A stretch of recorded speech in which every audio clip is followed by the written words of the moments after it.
नमस्कार, मैं अश्विनी कुमार।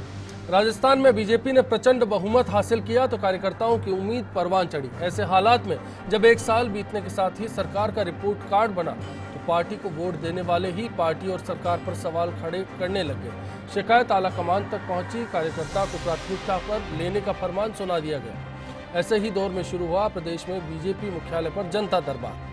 अब 3 महीने बाद पार्टी दावा करती है कि 75% के करीब मामलों को सुलझा लिया गया है, पर कार्यकर्ता कहता है कि सिर्फ सुनवाई हुई, काम आज तक नहीं हो पाया। तो क्या कार्यकर्ता की सुनवाई के नाम पर महज खानापूर्ति को अंजाम दिया गया?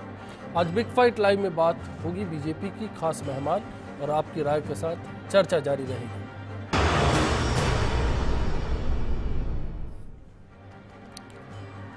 आज की चर्चा में शामिल खास मेहमानों से आपका तारुफ कराते हैं। हमारे साथ है बीजेपी नेता मुकेश दादीज जी, कांग्रेस नेता सुशील आसोपा जी, सामाजिक कार्यकर्ता अनिल लोहाना जी और वरिष्ठ पत्रकार ओम सैनी जी बातचीत में हमारे साथ होंगे। चलिए अब एक रिपोर्ट देखते हैं। इस रिपोर्ट के जरिए समझना चाहते हैं कि मंत्री क्या दावा करते हैं, बीजेपी क्या कहती है, असल में मंत्रियों ने किया क्या और क्यों हम आज इस बहस को करने जा रहे हैं।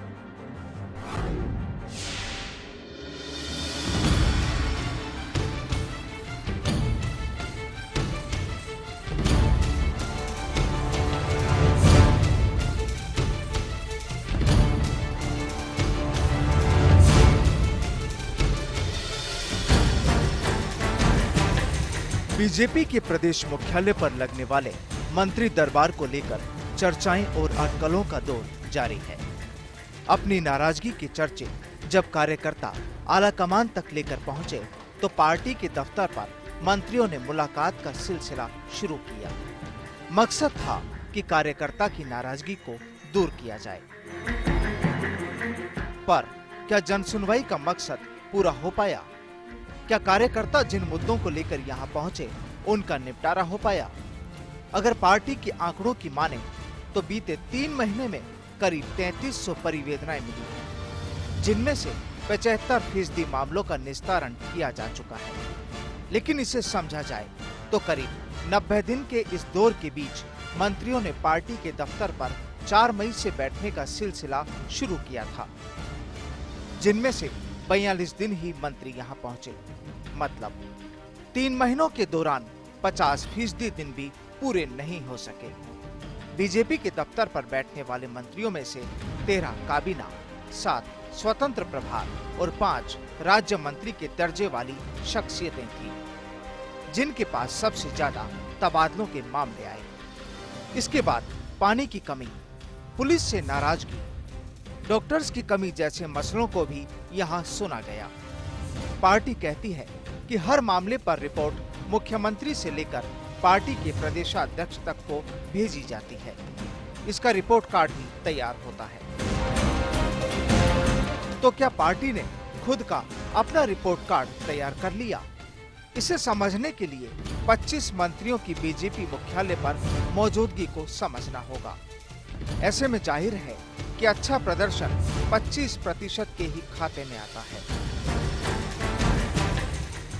राजेंद्र राठौर, गुलाबचंद कटारिया, किरण माहेश्वरी, कालीचरण सराफ, बाबूलाल वर्मा और पुष्पेंद्र सिंह तो कार्यकर्ताओं को रास आए। वहीं प्रभुलाल सैनी, अरुण चतुर्वेदी, हेम सिंह बढ़ाना, राजकुमार रिंडवा, अमरा राम, राजपाल सिंह, गजेंद्र सिंह और देवनानी यूनुस खान जैसे नेता औसत साबित हुए। लेकिन सवाल उठे तो नंदलाल मीणा जैसे नेताओं का, जो पार्टी दफ्तर आने में भी दिलचस्पी नहीं रखते और न ही पूरा वक्त दे पाते। ऐसे नेताओं की फहरिस्त में अर्जुन लाल गर्ग, सुरेंद्र पाल टीटी, कृष्णेंद्र कौर दीपा, अनीता भदेल, जीतपाल खाट, कोटाराम देवासी और अजय सिंह तिलक शामिल हैं। मीणा, कृष्णेंद्र कौर, देवनानी और यूनुस खान कई मर्तबा तो जन सुनवाई में पहुंचे तक नहीं, तो फिर कामयाबी का दावा कैसा?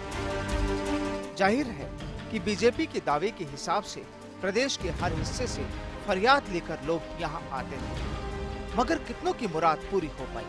सवाल इसलिए भी अहम है क्योंकि जयपुर में जारी कलेक्टर एसपी कॉन्फ्रेंस में अधिकारियों की ओर से सुनवाई नहीं करने की शिकायतें खुलकर सामने आई है। तो क्या बीजेपी ने अर्जी लेकर ही जनता दरबार की कामयाबी को मान लिया? जब रिपोर्ट कार्ड बना तो क्या मंत्रियों की परफॉर्मेंस को दरकिनार कर दिया गया? सवाल इसलिए भी उठे क्योंकि जन सुनवाई या कहीं जनता दरबार में पारदर्शिता को पार्टी की दीवारों के भीतर समेट लिया गया। तो जवाबदेहिता का दायरा भी चंद लोगों तक सिमटा रहा। ऐसे में जनता दरबार के बाद आला कमान फिर से कार्यकर्ता की नाराजगी पर सवाल खड़े कर रहा है। पार्टी के नए प्रभारी अविनाश राय खन्ना ने खुद भी इस कार्यक्रम में बैठकर माहौल का फीडबैक ले चुके हैं। खन्ना ने सुनवाई को अंजाम तक पहुंचाने की सीख भी दी, लेकिन असल चुनौती वोटों की है, क्योंकि प्रचंड बहुमत के बाद ही जनता की उम्मीदें पैदा होती है और उम्मीद पूरा नहीं होने का खामियाजा कांग्रेस ने इस बार बेहतर तरीके से समझा होगा। और इसी के साथ जुड़ा है आज का हमारा सवाल। हम आज आपसे इस सवाल पर राय जानना चाहते हैं कि बीजेपी का जनता दरबार कार्यकर्ताओं की उम्मीद पर खरा उतरा है। आप अपनी राय दे सकते हैं हमारी वेबसाइट के साथ साथ फेसबुक और ट्विटर पर #BigFightLive टाइप करके आप अपनी राय हम तक पहुंचा सकते हैं। मुकेश दादी साहब, सबसे पहले आपका रुख करना चाहेंगे। इस रिपोर्ट को आपने देखा और इस रिपोर्ट के जरिए हमने आपका दावा भी दिखाया, लेकिन जो हकीकत है उसको भी समझने की कोशिश की कि राजस्थान में सूरत हाल कैसे रहे, मंत्री दरबार लगाने की जरूरत क्यों पड़ी और 1.5 बरस बाद अब जब आपके इस मंत्री दरबार को 3 महीने बीत चुके हैं तो भी कार्यकर्ता नाराज है, ऐसा क्यों?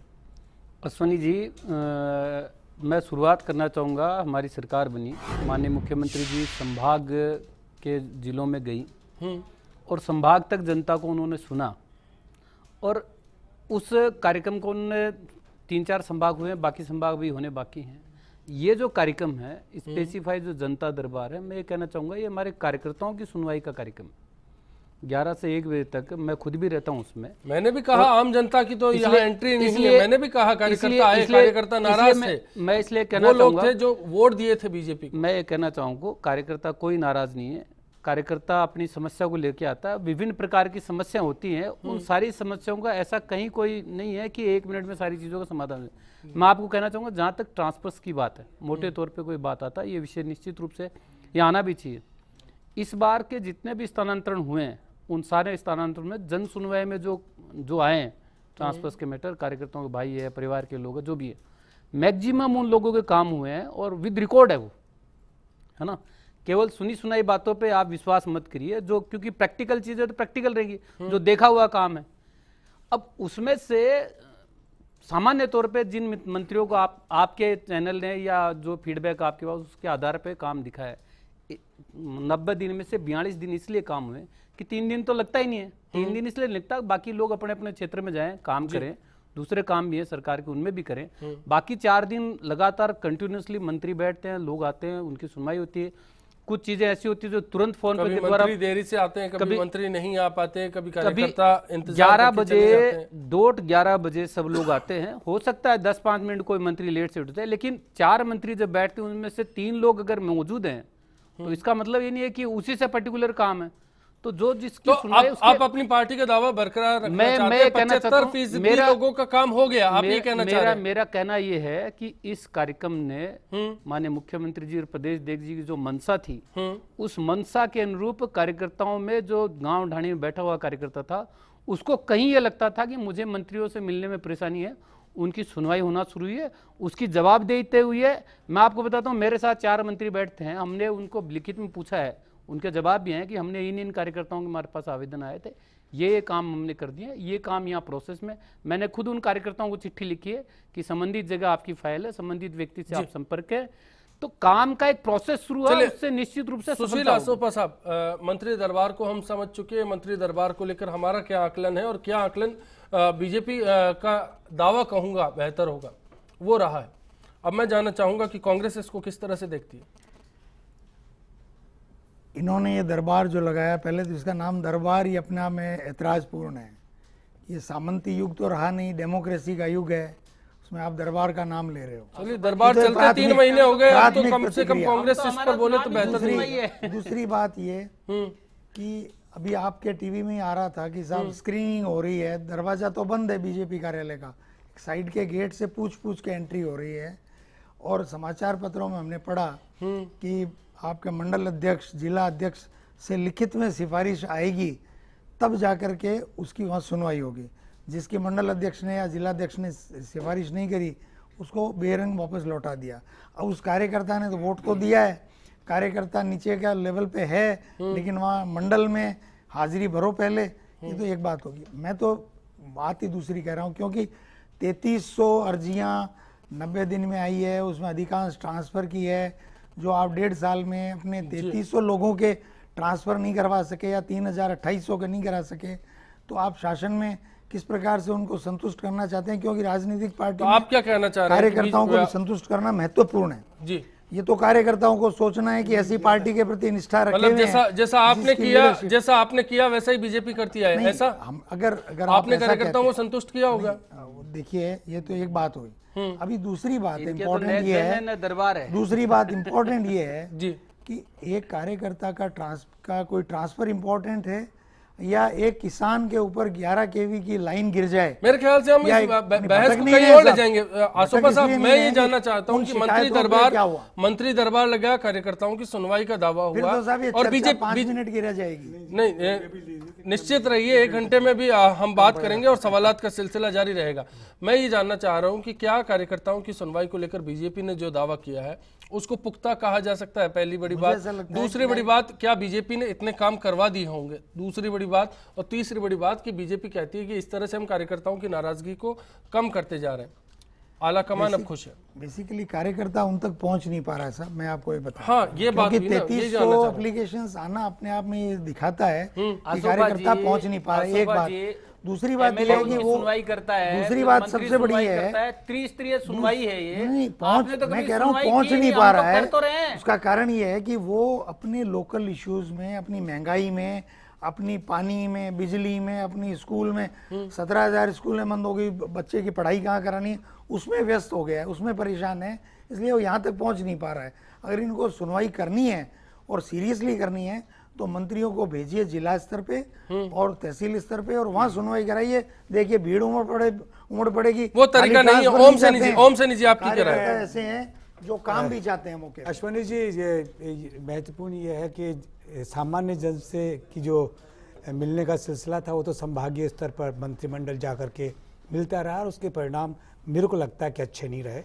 समस्याएं इतनी सारी सामने आई, पहले भरतपुर में गए, फिर कोटा में गए, ये उदयपुर में गए, वहाँ जहाँ गए, और नतीजा ये हुआ कि वो जो समस्याएं थी उनका समाधान उस तरीके से ना हुआ। तो उसके बाद में शायद मेरा ख्याल है कि मुख्यमंत्री ने अभी तक इरादा बदला नहीं है, संभागीय सुनवाई वो जारी रखेंगे, सामान्य जन वहाँ पहुँचता है। ये जो कार्यकर्ता सम्मेलन जो जिस तरीके से उनकी अपेक्षाएं पूरे करने का सिलसिला हुआ वो तब तक पूरा नहीं हो सकता जब तक कि कोई नीति ना बनी हो। राज्य सरकार की कोई तबादला नीति नहीं है। नतीजा ये हो रहा है कि वासुदेव देवनानी जिस तरीके से जूझते रहे कार्यकर्ताओं से, वो हमने अखबारों में देखा। राजेंद्र जी राठौड़ साहब जिस तरीके से जूझते रहे, वो भी हमने अखबारों में देखा। तो ये संतुष्ट तो हो सकते हैं। बीजेपी के दफ्तर पर प्रदर्शन होते हैं, वो भी हमने देखा। वो जी हाँ, और जो वरिष्ठ नेता हैं जिनको कि नंदलाल जी मीणा जैसे लोग, उन्होंने तो तरजीह नहीं दी, वो पहुंचे नहीं। तो ये अच्छा संकेत नहीं है की बात है।